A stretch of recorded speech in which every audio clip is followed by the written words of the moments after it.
One of the biggest reasons people aren't picking up the Nikon ZR right now is file size. And honestly, I get it. 6K red raw with limited compression ratios, those files add up pretty quick. But I think the bigger issue isn't the file size, it's the workflow. Because if your workflow is built around keeping everything forever, yeah, it's gonna feel unsustainable. So I wanna show you what we do instead. For us, once a project is fully complete, client is happy, videos are delivered, content is posted, we don't keep the raw footage. Instead, we export everything that actually matters. We take our B-roll selects timeline, which is already sifted and fully color graded, and we export that as a high quality file. We do the exact same thing with interviews. We sync everything, color grade everything, and then export Cam A and Cam B as their own clips. So if we ever need to come back later, we can just drop those clips into Resolve A and B and sync them and start editing immediately. And here's a real client example. We had a project that was over 5 terabytes of raw footage. After exporting B-roll selects and interview timelines, that same project came down to around 250 gigabytes.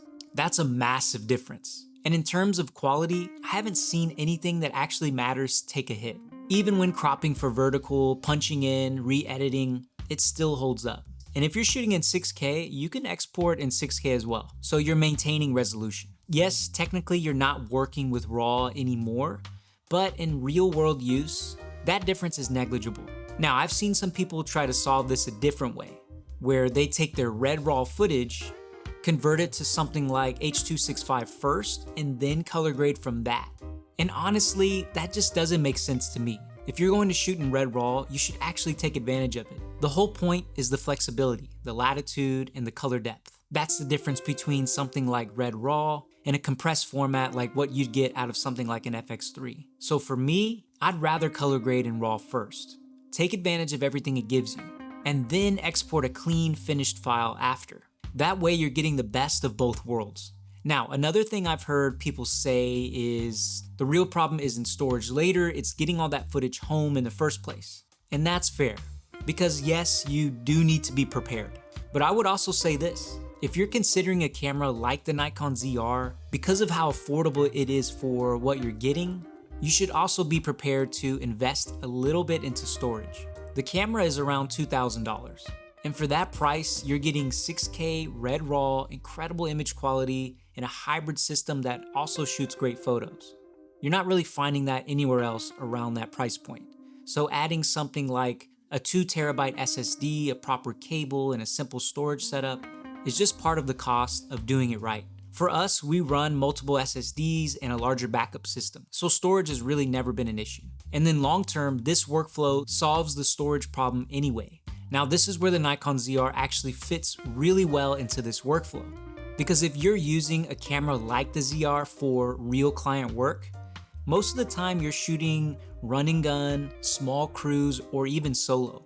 And the type of clients in that space usually aren't asking for raw footage months later. So a workflow like this, where you're keeping sifted, color graded, ready to use footage, actually makes way more sense. And honestly, the ZR isn't just a different camera, it actually encourages a different workflow.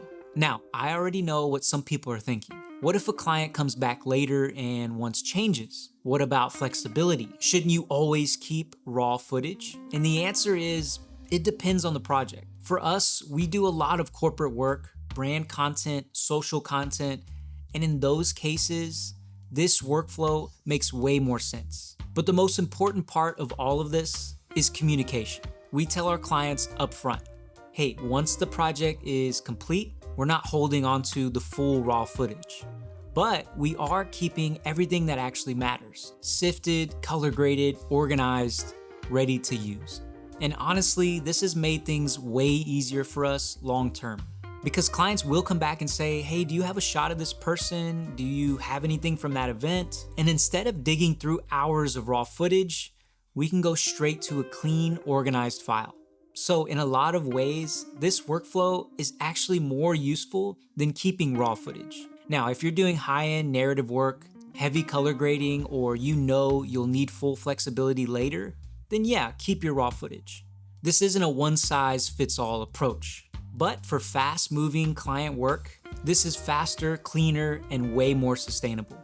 And it completely removes the fear around file sizes on cameras like the Nikon ZR, because now you're not trying to store everything forever. So instead of asking, are the file sizes too big?